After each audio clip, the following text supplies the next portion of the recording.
Assalamualaikum warahmatullahi wabarakatuh. Kaifahalukum? Apa kabar anak-anakku sekalian? Bertemu lagi dengan saya Bapak Ahmad Kais. Insya Allah kali ini kita akan membahas materi nahwu tentang bab kalam. Mari kita simak baik-baik. Dan setelah kalian dengarkan penjelasan dari saya akan memberikan catatan kepada kalian tentang kalam. Oke, mari kita simak penjelasannya secara singkat sebagai berikut. Check it out. Oke, bismillahirrahmanirrahim.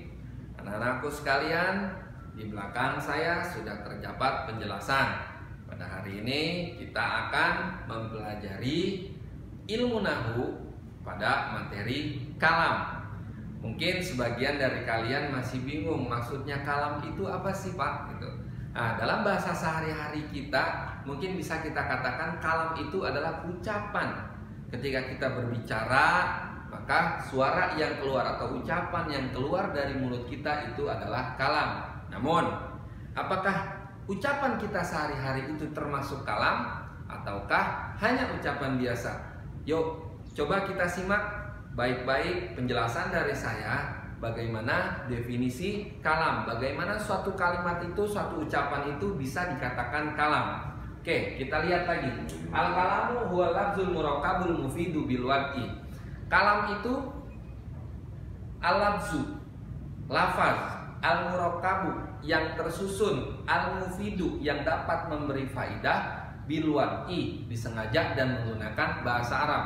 Manakala 4 kriteria ini sudah terpenuhi, maka itu adalah kalam. Coba kita lihat. Al-lafzu yang pertama lafaz.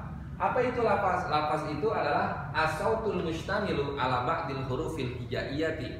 Lafaz itu adalah suara yang terdiri dari sebagian huruf hijaiyah. Ketika kita berbicara, ya, jika kita berbicara menggunakan bahasa Arab, maka pasti mengeluarkan huruf hijaiyah. Namun pembicaraan kita sehari-hari menggunakan bahasa Indonesia, tidak terdapat huruf hijaiyah di situ, maka itu tidak termasuk atau tidak dikatakan lafaz. Kalimat atau suatu ungkapan yang dikatakan lafaz manakala ia mengeluarkan suara berupa huruf hijaiyah. Saya berikan contoh di sini. Zaidun.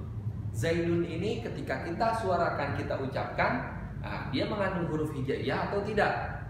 Coba kita perhatikan baik-baik.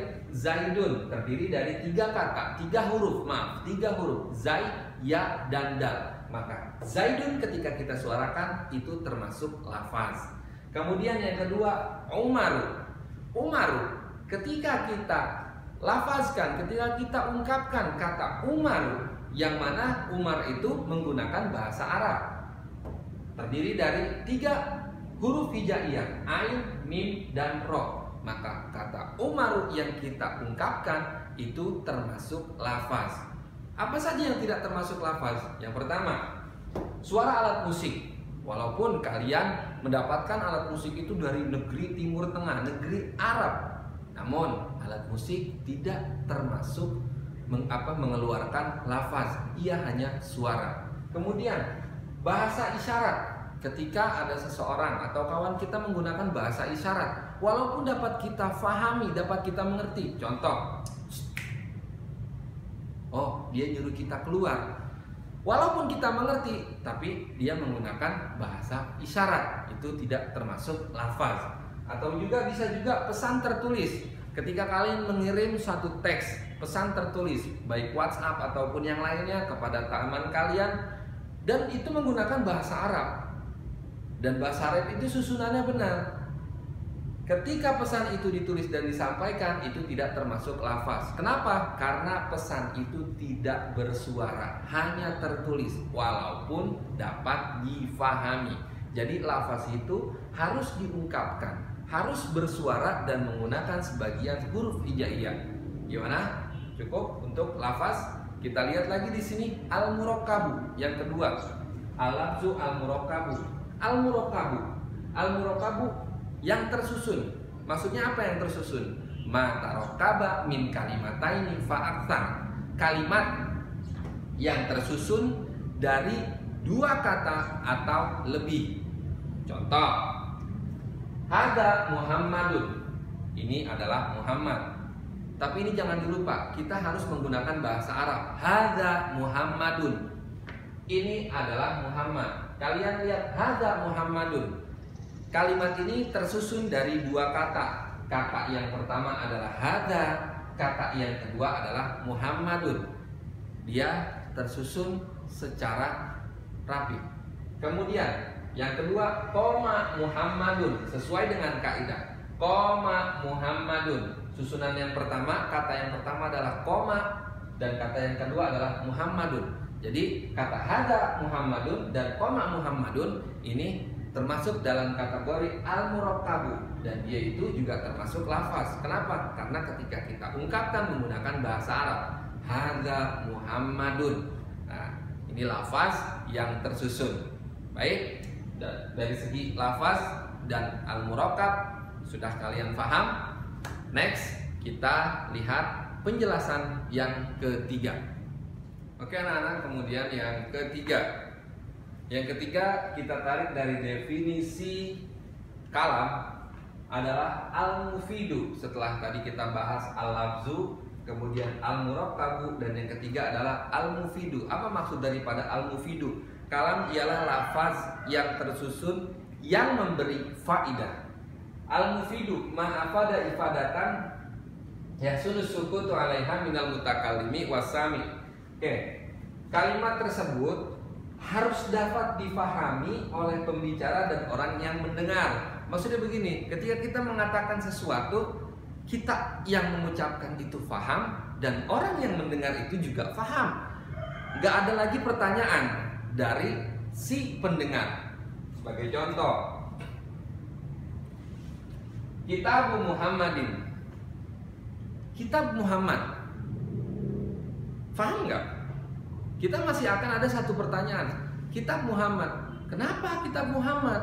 Jadi itu tidak termasuk kalam, walaupun tersusun dari dua kata. Yang kedua, in qama Muhammadun. Kalau Muhammad berdiri, ya terus kenapa kalau Muhammad berdiri? Nah itu kan masih ada pertanyaan dari diri kita kan. Di otak kita mikir, ya kenapa kalau Muhammad berdiri? Nah itu walaupun terdiri dari tiga kata, 1, 2, 3, itu tidak termasuk kalam. Kenapa? Karena belum dapat difahami. Maka dari itu tidak termasuk al-mufidu. Dia tidak memberikan faedah. Kalau mau Kitab Muhammadin, Kitab Muhammad, harusnya agar lebih difahami, maka tambahkan haza di depannya. Haza Kitab Muhammadin. Ini loh Kitab Muhammad. Oh, itu Kitab Muhammad. Kan paham kita. Kemudian yang kedua, in qama Muhammadun. Harusnya jika kamu mau, maka kamu tambahi jawab syarat di situ. In qama Muhammadun fayaqumu Aliyun. Jika Muhammad berdiri, maka Ali juga akan berdiri. Nah, seperti itu. Itu yang dimaksud dengan al-mufidu. Kemudian selanjutnya dari definisi yang keempat kita tarik bilwadi, lafaz yang tersusun yang dapat memberikan faidah, disengaja dan menggunakan bahasa Arab. Bilwadi, disengaja dan menggunakan bahasa Arab. Apa maksudnya disengaja? Maksudnya disengaja, kalam itu kita lafazkan secara sadar. Contoh tidak disengaja ketika kalian misalkan sedang tertidur, kalian mengigau. Nah, kemudian kalian mengucap kalimat menggunakan bahasa Arab dan kalimatnya itu benar. Contoh, hadza Kitab Muhammadin. Tapi kalian tertidur, kalian tidak sadar ketika kalian mengucapkan itu. Maka itu tidak dikatakan lafaz. Kenapa? Karena kalian katakan kalimat tersebut secara tidak sadar. Yang kedua, dia itu harus menggunakan bahasa Arab. Tidak boleh menggunakan bahasa Indonesia, bahasa Inggris, bahasa apapun selain bahasa Arab itu tidak dikatakan kalam. Oke, dapat dipahami anak-anakku sekalian? Mungkin ini penjelasan singkat dari saya mengenai kalam. Insya Allah kita ketemu lagi di kesempatan yang akan datang. Semoga kalian dapat memahaminya. Pesan saya, jaga selalu kesehatan. Wassalamualaikum warahmatullahi wabarakatuh.